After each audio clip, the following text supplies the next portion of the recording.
Hello everybody, and welcome back to 5 Minute Crypto, the channel where we cover the most important crypto news in just 5 minutes. Back again with another crypto update. Starting it off, one of the biggest firms that has entered into crypto is actually considering to buy multiple different cryptos from here on forward. They have been looking into 23 new crypto to purchase for their investment products, and what those are you can read down below here, but it's basically some DeFi coins. Well, really that's mostly what it is, as there's been a ton of companies that have been interested in DeFi or the newer generation blockchains basically. Cardano and Polkadot often fall within that list too.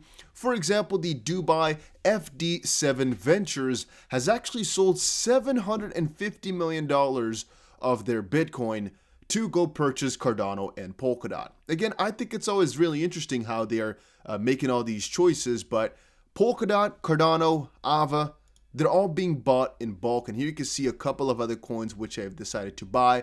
You can read for yourself if you really want the full list, but in my opinion, it does not really matter exactly what coins they're going to be buying into because it's not everything. It's just nice to see your coins be in that list. But should you buy coins right now because they're purchasing them?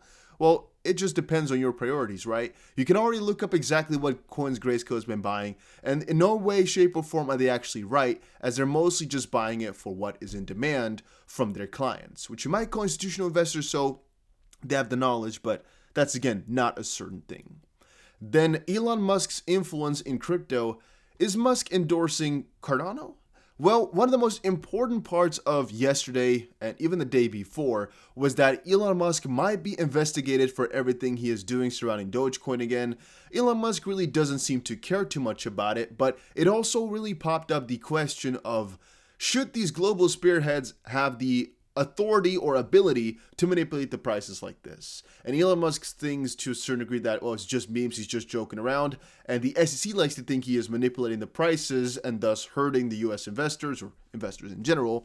And again, that's a very big debate of freedom of speech and market manipulation, right? Because I can see both sides. I mean, if Elon Musk, with the amount of following he has, goes to talk about a very small cap thing and he pumps it by a 10,000%, losing a lot of people their money in the process because of the dump afterwards, I can see that's bad because it's literally manipulation with, I guess, maybe a dark intent to some degree.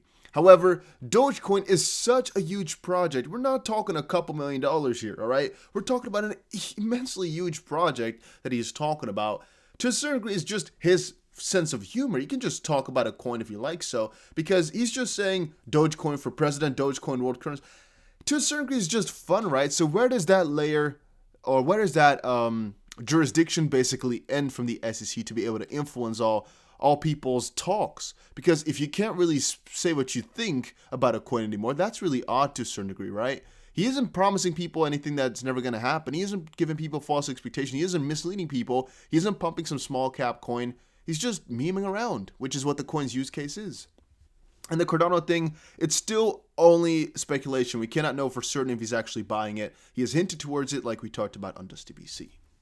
Then MicroStrategy CEO Michael Saylor has now got about $4.5 billion worth of Bitcoin, and they're looking to get even more, all right? So I'm not sure if this 3.3 million USD is why did million? It's billion USD is actually old or just plain wrong.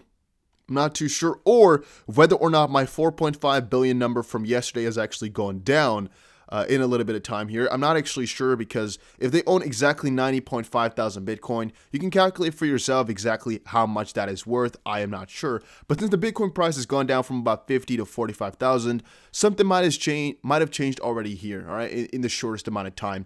But I'm thinking that it's actually more towards $4.5 billion. Yeah. So I don't know exactly where they got this number from. I guess it's just old or they have written it in a strange way. But yeah, I saw in a couple of other articles that he's still trying to purchase more, and it's crazy because this guy's average price was like $52,000, I believe. He's still bullish. And then some other trending stuff of the last couple of days was Bill Gates and I don't know, I'm not sure what his name is anymore. The 97-year-old man from Berkshire Hathaway. that guy. They both have contrasting views on Bitcoin, and I guess a third thing is JP Morgan. Bill Gates is not so keen about Bitcoin. He says it's pretty interesting though. The Berkshire Hathaway guy says Bitcoin and gold, they're comparable, but I would never buy either. And JP Morgan says, well, it's maybe not a smart, maybe not a bad choice to put 1% of your money into Bitcoin. It's interesting how these big guys are changing their minds and how everything is unfolding.